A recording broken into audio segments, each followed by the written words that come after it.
the heart is about 100 times stronger electrically than the human brain. And the heart is about 5,000 times stronger magnetically than the human brain. So if we're going to create an electrical or a magnetic field that affects our reality, it probably can be done with thought, and that's why it's so much more difficult. It's much easier to feel the feeling with our hearts.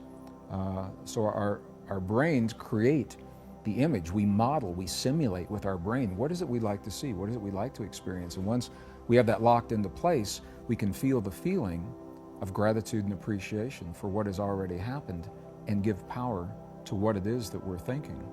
And this is a very powerful internal technology that apparently was lost to the West about 2 centuries ago.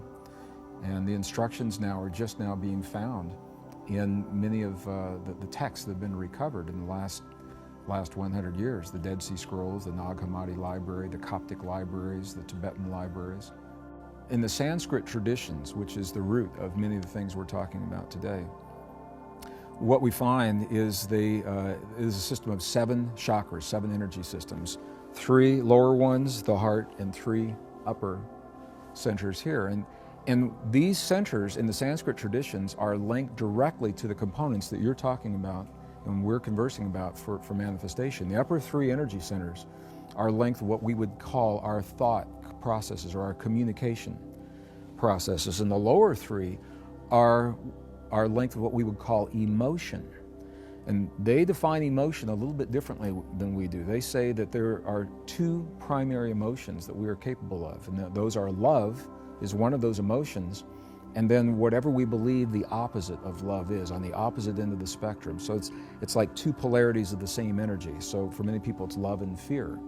So they say that the way we work in this world, the way we manifest is in our upper centers, we think, we communicate, we speak with someone else, what it is, we verbalize what we would like to experience, we imagine in our mind. That's the thought. And an affirmation is a thought only. And it's an empty thought unless we put some energy into it. And the way we put that energy into it is by pumping, imbuing the energy of these lower energy centers, our love for what we're thinking, or subconsciously our fear of what we're thinking. And when we do that, when we marry the thought and the emotion together, they come together in this mysterious, magical, precious place right in the center of our hearts. And this is what the ancients say, this is where the action is. It's in our hearts, and by definition, we create a feeling. Feeling is the union of thought and emotion. The feeling is what creates the waves that speak to the field, the matrix in our universe. The feeling is what creates. So unless we have imbued our affirmation with the emotion of our love for our perfect mate that's manifesting now, or our abundance, or our healing, or the healing of our loved ones, they may become just an empty thought. And for people who became frustrated with their affirmations, they said their affirmations 100,000 times a day and nothing happened, and they lost interest, they felt disempowered, they felt like victims. They said, that stuff doesn't work. It's because we only had half of the formula. So the feeling is what actually creates. And that's why, to me, it makes tremendous sense. If the feeling is what creates, then you've got to give that field something to work with so it can show you what it is that you're creating.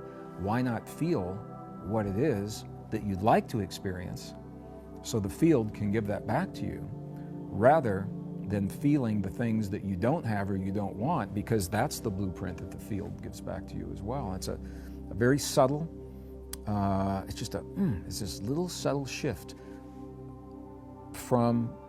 into thinking from the outcome rather than thinking from the place of lack and hoping something changes.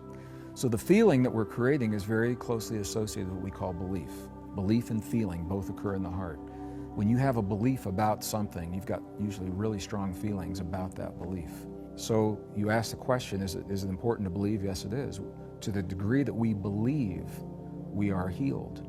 To that degree, when we begin creating those kinds of patterns in our bodies, our heart will send the signals to our brains saying this body is healed. And to meet that, the brain will flood the body with the chemistry that will allow that healing. We've seen this documented medically. So that's inside of our bodies. The same principle now is being documented beyond our bodies. So the effect is not limited to our bodies. The field carries those effects beyond our bodies into our physical world, and in that way, we influence. Again, I'm not going to say the word control or manipulate. We're not imposing our will, but we do influence. We have the ability to influence the outcome of the events in our lives.